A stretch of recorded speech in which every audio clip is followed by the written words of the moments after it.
Hello, my name is Greg Starbuck. I'm a licensed therapist here in California, and I do these little snippets, so to speak, called Things to Think About, and they are just little shorties on topics of interest that I've just put together over the years as both a therapist having an office for a long time, and then also clinical or hospital work for many years too.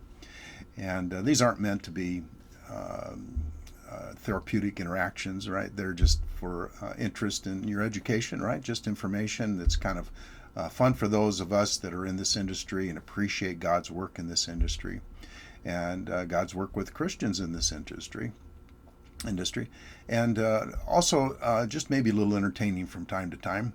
And I have a topic, and then I just spend a few minutes on that topic just for interest. And so today's topic, though, is the borderline personality disorder. Oh my gosh, borderline personality disorder. I had a friend, a psychiatrist, a friend of mine for a long time, and he says, I said, how do you know when you're working with a borderline? And he said, if you felt like you've been taken in, chewed up, and spit out, then you've been working with a borderline. I thought, oh my gosh, you know. And he was a nice Jewish man. But he was right. Well, I learned that over the years. And what I didn't understand were two major things. One, that the origins of in my experience, the origins of borderline personality disorder actually began very young in a diagnosis that we call reactive attachment disorder, and it's one that I specialized in for many years, working with young folks in the county environment, where kids would come in, right, at-risk kids, and you'd have a number of months to work with them, and hopefully you could kind of help them rebuild a foundation that they didn't have. The other interesting thing about borderline is that it's a extremely difficult life. Whether you're Christian or not Christian, it's a little easier, I think, being a Christian. And having worked with many borderlines over the years, I grew to have a great compassion for them, because they often the symptoms and dealing with those symptoms actually have been going on for a lifetime.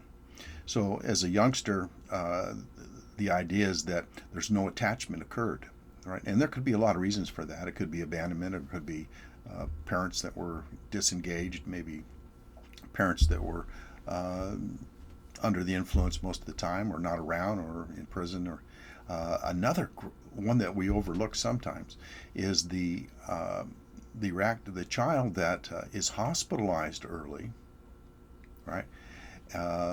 And they're not engaged, right? Now it's not a reflection on the staff, because generally those staff members are wonderful people, and I've met and worked with many staff members that do wonderful work with kids, love them to death, and do everything they can to make them feel wanted and loved.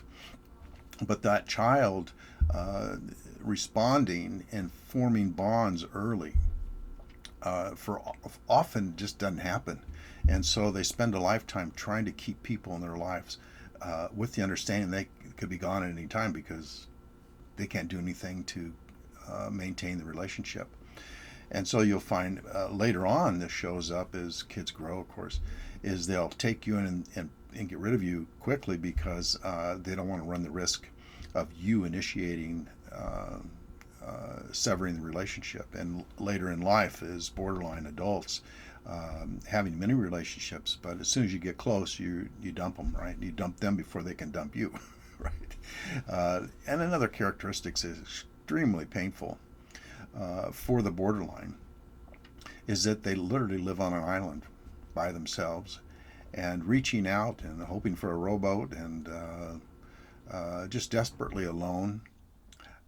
Many times a borderline would call for an appointment, and I would known them for some time, and then they'd cancel the appointment, a day before. But really what they wanted was a connection, and a sense that someone cared about them and was there. And I had full understanding that they may or not may or may not keep the appointment, but the idea is they had that connection, someone they could reach out and feel connected to for a little bit of time, that understood their battle and struggle. And borderlines can become, many borderlines are extremely intelligent, right? Along with emotional struggles, extremely intelligent and extremely manipulative, not out of spite, but to keep, how do I keep people in my life? How do I manipulate my environment to keep you in my life without you getting too close, so I don't feel abandoned, right? So this is a constant struggle, and it's an exhausting struggle for the borderline.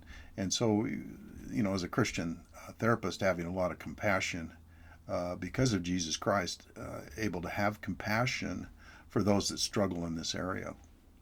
Well, that's a little bit about the borderline. It's a tough life, a rough one, and it's from beginning to end, for borderlines, from birth and on, right?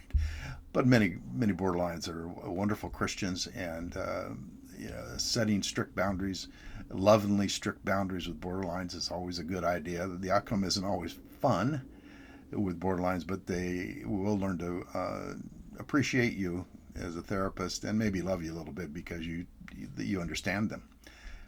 That is as this is breaking up a little bit for some reason. Maybe you can follow my Asian delayed speech script writing.